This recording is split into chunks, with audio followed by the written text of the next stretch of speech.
Hello everyone, I hope you're all doing well and that you're having an amazing week so far. I'm a little bit bunged up. I have hay fever, so apologise if I sound a bit strange. Can't really hear myself at the moment. So I am back with another fashion video, and I thought that instead of trying on clothes unsuccessfully in shops, I thought I would show you how I create a colourful summer wardrobe. Now, I've become known for my colourful outfits on Instagram. I love something bold, I love a print, I love a crazy pattern. I thought I would share a few tips on styling, people I'm following, and why colour and pattern is just so important to me. First things first, if you're not subscribed to this channel, what are you doing? I would love it if you could hit that subscribe button and make my day. Also a like would be amazing.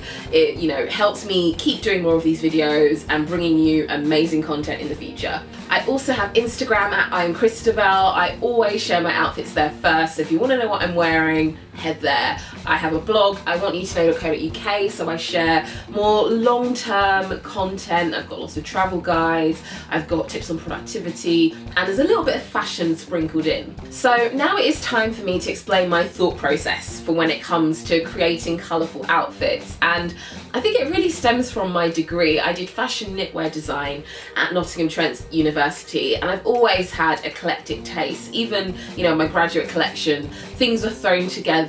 I just threw any colour in that I fancied and made it work. And I always believe that you can wear anything if you have conviction. That is just kind of the attitude that I have. So sometimes I'll throw something on, I may not be sure about it, but I just project this confidence and I feel better. Well, I feel a lot less bunged up now. So if you're not used to wearing colour, what is a good strategy? I think you just need to figure out your preferred colour or pattern combinations. So what do you get excited by? If you're going on Topshop or ASOS, what instantly makes you think, wow, I need to have that, I would feel amazing in that. Now, what I like to do, sometimes I'm a bit bougie and I go on Net-a-Porter and I just think, what would my dream wardrobe look like? And I always pin things to Pinterest, so I just go on it, I look at the colours, I look at the prints, I look at the shapes, and I just pin anything that I'm excited by. And it gives you a really good idea of what's out there. I feel like if you look at Net-a-Porter, I know it's expensive, but a lot of the designers, they have their own aesthetic and point of view. So you just get all of the, you get some really strong ideas there. If I'm not sure about something, say it's a high street item, I will pin it, come back in a few days and think, okay, maybe I'll try this out. So that's the first thing. I think just figure out what colours you're drawn to. I, tend to go for bold colours. I don't really go for muted prints. So this, this check, for example, it's on a white background, it's a blue contrast. I wouldn't really go for like a light yellow on the white because you just wouldn't really see the colour. So I like prints that stand out, they contrast, you know what you're gonna get. And another great thing about gathering inspiration is that you just get an idea of the kind of brands that you're drawn to. So I love And Other Stories. And Other Stories doesn't love me so much. I also like Topshop in terms of prints, sometimes Warehouse. I think like Oasis can be a bit too girly sometimes, but it might come out with the odd piece. But once you've been pinning for a while, you get to think, okay, these are the brands I'm going to head to, and I know that these brands kind of fit in with my personality.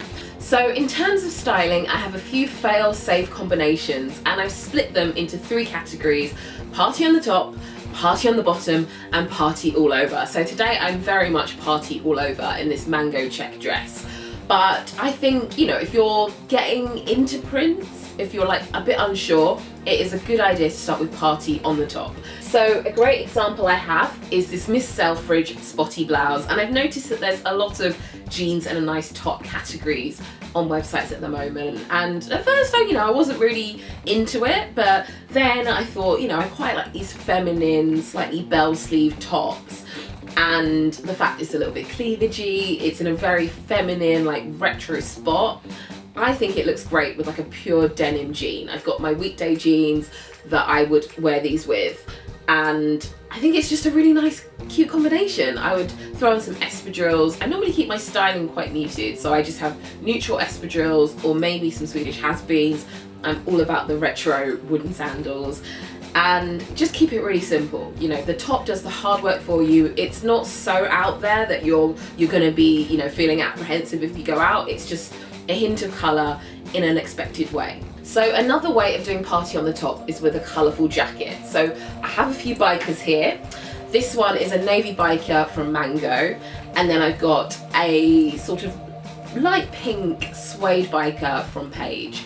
So this is a great one, navy, because it's not black, but it's still dark. So if you're not too sure about, ooh, a coloured jacket, you know, you can put this on with maybe a patterned skirt as well. I always tend to add a plain or slogan t-shirt to break things up, but I would definitely, you know, pair this with something a bit brighter on the bottom half. So I also like this Paige blush suede jacket. It's a great way to bring in colour, but it's not too out there, you know, it's a pastel tone. So you could go in with like a full-on pastel outfit, you know, maybe something pastel on the bottom half, or just keep, this is your main colour. Again, I tend to wear it with a slogan t-shirt, and you've got the pink, which is quite nice, it all fits together. And you know, I might wear this with gingham trousers or a gingham skirt. I think I did that last year. But yeah, my key is just with a jacket to break things up with a t-shirt in between. And t-shirts keep things a little bit more casual as well. So, category is party on the bottom. And my favourite way to do this is with a pair of patterned trews, or trousers, you know, as everyone says. So this is a great pair from Bauschen, I cannot say the brand name. I think if you're not sure about wearing colourful trousers, start off with like a micro pattern or a check with a darker background. So these are great, they're quite unassuming, but then there's still a bit of sun. I normally wear these with a t-shirt, you know, again a slogan t-shirt, or maybe a light jumper if it's a little bit chilly. Another print I love is gingham. Gingham is great with pastels, again with a slogan top. I know I keep going on about slogan tops, but they are my answer to anything. You can wear it with a bright t-shirt or a shirt. I would keep things quite fitted because, I don't know, I feel a bit weird about flouncy tops and trousers, but you know, maybe a tighter pair could go with a fancy top. I think just try these. If you're not sure about them, try out different combinations, see what you feel comfortable in. Another way of doing party on the bottom is with a patterned skirt, and I'm a major fan of patterned midi skirts. I think that they work really well when the weather is like, don't know what's going on. You know, you can still look a little bit summery, but you're still covered up and you can still be warm if it gets chilly. So, leopard print. I mean, we all know about this leopard print skirt. If you watched my Come Shopping With Me video from a few months ago, I bought this in And Other Stories, and I just thought it was a great solution for when the weather's a bit iffy. You can wear it now, you can wear it in autumn, it's really versatile. I've had so many compliments on it, and the thing is, it sold out so quickly. So you really, you know, if you're a fan of And Other Stories, you have to get in there really, really quickly. I think it's just such a versatile print. I usually wear this with a black crop top because I just love that silhouette. I'd also wear it with stripes. I love a bit of contrast. I think I got inspired by Anna Ellery Hart because she put this on her Instagram feed and I was like, ooh, that could work. So I actually recreated the outfit. Another one is this Topshop skirt. So this is a wrap style, slightly asymmetric at the front. And again, I would wear this with a black crop top. I know my solution for everything is, you know, wear it with a black crop top. Just haven't found the right style in any other colour. But you could wear these with a neutral, so maybe like a grey or a cream. You know, maybe you could pick out a colour in the skirt. If you've got a printed skirt, you could pick out a colour, maybe a pink, and wear that kind of top with it. I tend to keep it quite fitted because I just don't want anything bulky on the top half. I just like to keep things nice and balanced. So you may have guessed that the final category is party all over. So I think that having just one item, so a dress or a jumpsuit or even a co-ord, just does all of the hard work for you. If you have one statement piece, you can just keep your accessories quite minimal. So I love a patterned dress, as you can see. I have quite a few. Oh, that's just gone on the floor. So my tip, if you're a bit overwhelmed by all of the prints out there, is to go for a floral print on a black background. And when I look back, I've probably been wearing these since my late teens. They used to be very, you know, vintage. A lot of motel was going on then. But gradually, I think the shapes have obviously evolved, you know, the fabrics evolved, the finish has evolved, and I'm still loving the same prints, they're just a little bit different and updated for 2018. So I have a few examples. I love this House of Holland style, I got this last year. It's floral, but then it's got the gingham clash, which is quite interesting. It's a really unusual shape. So I think, yeah, look out for those dresses that have you know, they have the florals, but they add something a bit different, so you're experimenting in a small way. I also love this Ganni dress. I got this last year in the sale, and it works all year round. Again, like, our summer is so fleeting, so it's always great if you can get pieces that will work all year round.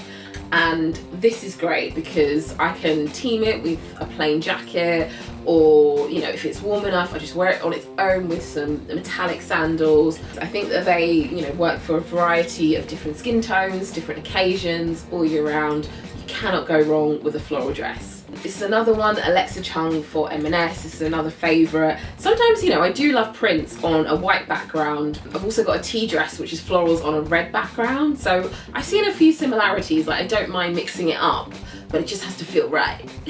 So another way to get some colour into your life is through embroidery, and it can be quite an expensive technique. So a lot of the pieces you find will just have embroidery on the front, or, you know, this dress just has it at the top and not at the bottom, but then it means it's quite subtle. So, you know, if you're not sure, I would look out for a dress that has an embroidered detail. Obviously, coming from a textile background, I love the craft of it all, and it makes the pattern a little bit more 3D, which, you know, can be a nice effect, very subtle.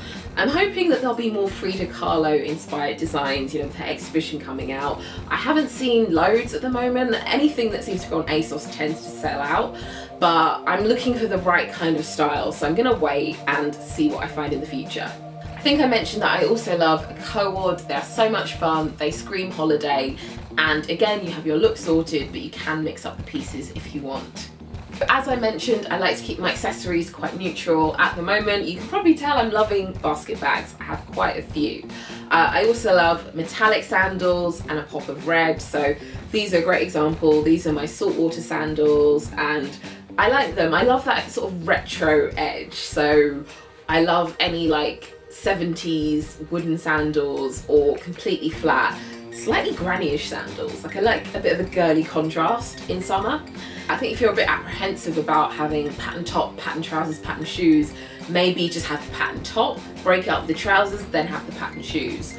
Or again, you know, you have the pattern dress, plain shoes, or you have pattern shoes, plain dress, colourful jacket. You know, again, mixing the colour and pattern is a great way to break things up. But for me, it's all a bit of an experiment. You know, you don't always know what's going to work. Sometimes it doesn't, but at least you tried. I also look on Instagram for a lot of inspiration. So I love Megan Ellaby. I think she's done a video on how she clashes prints, and I think that's really useful if you're a bit I also love Freddie Harrell. She is great with co-ords, and, you know, her hair is amazing. Also Polly V Bartlett. She was particularly useful in winter. You know, she kept things interesting. There's also Simply Sin. She's always traveling and looks great. She's always got the perfect outfit for her backdrop. Also Blair Edie. She has like 1 million followers. She has the most expensive wardrobe, but she's literally wearing like a full-on ball gown like on the streets of Paris, and I just love that fantasy element. Again, she's a little bit retro. It's kind of a more exaggerated, like an extremely exaggerated and expensive version of my style. Yeah, that's about right. Yeah, I just always pin things on Instagram. If I'm looking for new combinations, I save them to a collection, and if I'm a bit stuck, I think, okay, I'll try that out and see if it works. So there you have it, my main tips and strategies for wearing colour in summer. And I know there's so much emphasis on the new, like buying something new every week, and for me that doesn't happen because I just really want to get genuinely excited about what I'm wearing. You know, I want it to make me feel amazing. I want to have a bit of an emotional reaction. I want to go on a journey. Okay, maybe that's a bit out there, but I really do believe in just finding those items that you love, you know, prints that you're excited to buy. Maybe it reminds you of something, you know, it makes you feel a certain way, it makes you feel confident. That is what I want to encourage, you know, the consumption of, rather than just buying all of Primark every week. So let me know if you're a colour or print person. What kind of print are you? Are you a gingham girl? Do you love your florals? I would love to hear about it. I've tried to link everything I can down below. There might be some similar items, there might be some exact items if they're still in stock. As always, I have my Instagram so you can see my outfits as they're happening. I also want to try and put more on stories as well, so make sure you watch out for those. I've also got a blog, iwantyouto.co.uk, and I've created a new shop page so you can see everything that I'm inspired by, everything that's on my wish list, the person I want to be basically. I'm joking, I'm joking. Thank you so much for watching. If you want to subscribe, it would make my day. If you want to like this, it would make my year. I will pop my previous videos here and here, and I will see you very, very soon. Bye! I have no idea what's going on with my hair today. I was hoping it would do the same thing that it did on Friday. No. Yeah, I'm gonna go to the Frida Kahlo exhibition preview at the V&A.